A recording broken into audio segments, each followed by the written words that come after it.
Du coup, pour revenir un petit peu au métier de barbier, toi qui es barbier, qu'est-ce que tu dirais aux jeunes qui a envie de devenir barbier? Qu'est-ce que tu vas lui conseiller de faire? Comment il peut devenir barbier? Quel parcours il va devoir suivre? Les conseils que tu pourrais donner pour qu'il arrive correctement? Qu'est-ce que tu pourrais lui dire?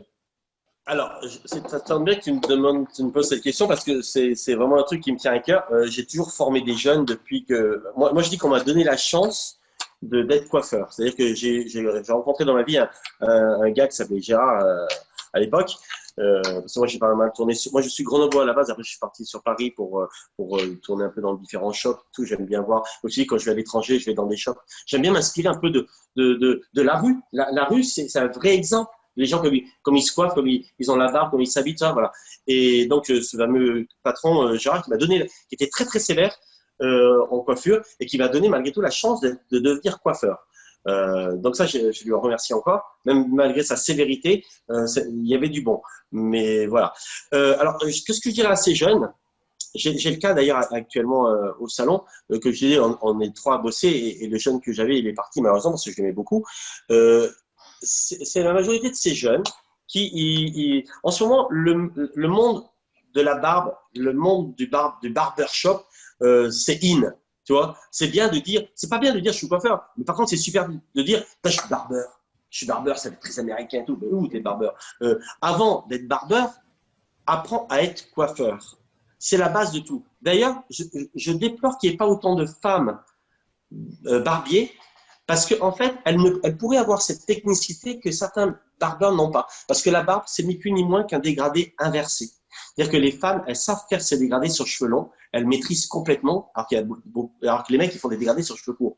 D'accord, mais ils font qu'un seul dégradé, c'est cheveux courts. Alors que les filles, elles font des dégradés sur cheveux longs, sur cheveux mi-longs, sur des carrés déstructurés et tout, et elles maîtrisent. Et c'est vraiment dommage qu'elles ne s'intéressent pas plus à la barbe. Et celles qui s'y intéressent, elles sont vraiment les seules barbières qu'on a, elles sont vraiment très, très bonnes. Voilà. Alors, pourquoi je dis ça? Parce qu'en fait, donc les mecs, ils veulent, les jeunes coiffeurs, ils veulent être barbiers parce que c'est tout ce que ça comprend. Je suis barbeur, tu vois, le shop, il est sympa et tout. Ça fait dans les copains et copaines, moi, je suis barbeur et tout. T'es de ma mère. Voilà. Ben non, c'est pas ça la vie. La vie, c'est de savoir de quoi tu veux parler. Alors souvent, ces jeunes, ils sont inspirés de YouTube. Ils ont la formation YouTube. Et la formation YouTube, c'est un visuel. Donc, moi-même, je suis YouTubeur. Mais c'est uniquement un visuel, mais c'est pas là que tu apprends ton métier. Ton métier, tu l'apprends sur le tas. Et comme je dis souvent, c'est un vieux machin qui dit ça, mais une danseuse classique, elle pourra faire des modernes jazz. Mais la danseuse moderne jazz, elle ne pourra jamais faire de la danse classique. Tu vois? Alors, pour m'expliquer, c'est-à-dire que toi, dans notre métier de coiffeur, si tu n'as pas appris la base de la coiffure, la base du dégradé, peine ciseaux et pas tondeuse. Plus peine ciseaux, quand je parle de peine ciseaux, c'est vraiment le travail comme ça, tu vois, et sans escalier, vraiment maîtriser les volumes, les dégradés. Tant que tu n'as pas maîtrisé ça, tu ne pourras jamais être un bon coiffeur. Tant que tu n'as pas maîtrisé le cheveu, le coiffage, parce que souvent, moi, c'est ce que je reprochais à mon jeune qui est parti là. Il faisait des très beaux dégradés. Et en fait, il était très bon dans ce qu'il maîtrisait. Et il maîtrisait qu'une chose, le dégradé américain. Mais le dégradé américain est à la mode en ce moment, mais bientôt il ne le sera plus. Parce que la mode, elle est faite pour être démodée. C'est comme ça. Tout ce qui est à la mode sera obligatoirement démodé. Après, la base du classique, de la coupe lambda, coupe machin truc, ça existera toujours. Donc, il faut apprendre la base du classique et après, pour faire ce dont tu aimes toi, t'es dégradé comme tu aimes, dégradé américain, tout. Mais il faut avoir la base du classique parce que tout ce qui est à la mode sera bientôt plus à la mode. Et ces jeunes-là, ils veulent tout de suite franchir les étapes. Non, j'ai pas envie de faire ça, ça ne m'intéresse pas, j'ai tout de suite envie de faire ça. Et ben non, parce que la mode, c'est un éternel recommencement. Ça va recommencer, on recommencera à faire du classique, on recommencera à laisser peut-être pousser nos cheveux, on recommencera peut-être à avoir moins de dégradés sur les côtés et la nuque. Oui, et ça, si tu es coiffeur et que tu as maîtrisé ça avant, eh ben, ça ne posera pas de problème pour toi. Par contre, ça prendra des problèmes pour ces jeunes qui n'ont fait que la même et unique coupe. Donc, moi, je dis à tous ces jeunes, apprenez. C'est vrai que c'est chiant, des fois, tu dis, putain, je n'ai pas envie de faire ça, ça ne m'intéresse pas, tout. Mais faites-le quand même. Faites-le quand même parce que c'est la base de la coiffure. C'est la base de la coiffure. Et quand tu maîtrises le dégradé et que tu maîtrises un tant soit peu du classique, tu seras sauvé dans ton métier. N'importe quel client qui va venir, tu pourras lui dire, OK, tu veux ça, je te le fais. Pas de souci.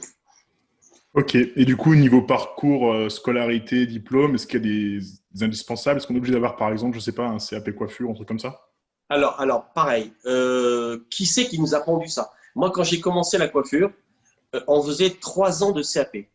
Tous les jeunes qui sont venus la semaine dernière et la semaine d'avant, parce que comme il me manque un jeune, donc je suis en train de faire des essais, tous les mecs, ils ont fait 2 ans de CAP, ils sont titulaires de leur CAP. Certes, ils n'ont fait que 2 ans.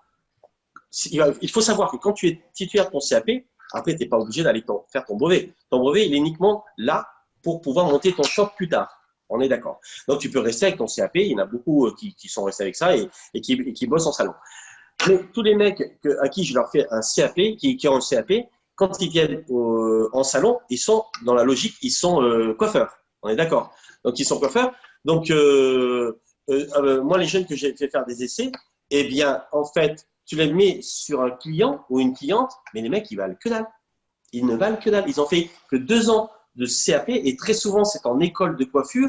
Donc, en fait, ils ont fait que 6 semaines de stage immergés dans les salons dans les 2 ans. Mais c'est quoi ça? Et les mecs, ils ont que appris sur un bouquin, sur des graphiques, et après, ils sont jetés dans les salons comme ça, mais ils ne savent pas quoi faire. Donc, les deux jeunes que j'ai une jeune fille et un jeune homme, putain, mais on a l'impression que c'est la première année de CAP.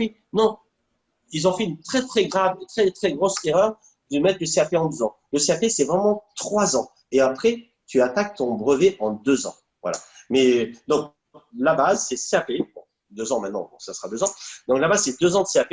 Et ensuite, c'est 2 ans de brevet de professionnel. Moi, ce que j'ai fait, c'est 3 ans de CAP. Ensuite, j'ai enchaîné tout de suite sur mes 2 ans de brevet professionnel. Mais j'ai continué à bosser chez différents salons de coiffure, que ce soit à Grenoble ou à Paris. Et en dehors de ça, parce que le métier m'intéressait vraiment beaucoup et il m'intéresse toujours maintenant, même avec mon âge, 56 ans, ça m'intéresse toujours autant. Quand j'étais plus jeune, je faisais partie du CACF. Le CACF, c'était le comité artistique de la coiffure française. Donc en fait, j'adorais faire des plateaux. J'adorais faire des plateaux où je faisais des coupes, j'apprenais, j'avais envie de créer. Et ça, franchement, je ne regardais pas les heures. Je faisais ma journée chez mon patron, mes 8 heures ou même mes 9 heures plutôt. Et puis ensuite, j'allais au CACF pour apprendre des coupes, pour faire des plateaux. Et ça, j'adorais. Et je demande à tous les jeunes, quand vous êtes dans la coiffure, c'est un métier artistique. Donc, artistique, c'est pour créer. Donc, donnez-vous les moyens. C'est pas un boulot, tu rentres et puis tu rentres chez toi et tu regardes la télévision. Oui, tu peux le faire, mais c'est un métier où il y a un visuel. Tu regardes dehors, tu dis putain, tiens, il est bien coiffé. Tiens, ça lui irait mieux comme ça. Ou le même qui va rentrer en salon, propose-lui, ça va lui faire plaisir de lui dire, bah tiens, aujourd'hui, si on changeait. Le mec, ça fait 3-4 ans que tu l'as et ça fait 3-4 ans que tu fais la même coupe. Le mec, il va dire, tiens, qu'est-ce que tu vas me proposer? Il est super content. Ben écoute, on va faire ça. Et toi, ton visuel de dire, ça lui irait vraiment bien comme ça. Faire une autre coiffure. Moi, il y a des gars à qui je leur dis j'adore faire ça sur certains mecs qui ont un look un peu de surfeur. Je leur décolore légèrement les pointes. Ça me fait des looks de blonds, des blonds californiens avec un look de surfeur. Ça va vraiment bien. Tu peux essayer de faire plein de choses, mais il faut s'en donner les moyens. Il faut avoir l'envie. C'est surtout ça. Il faut avoir l'envie. Ouais. Donc toi, ce que tu recommandes, c'est vraiment d'être vraiment passionné par la chose. Faut pas s'en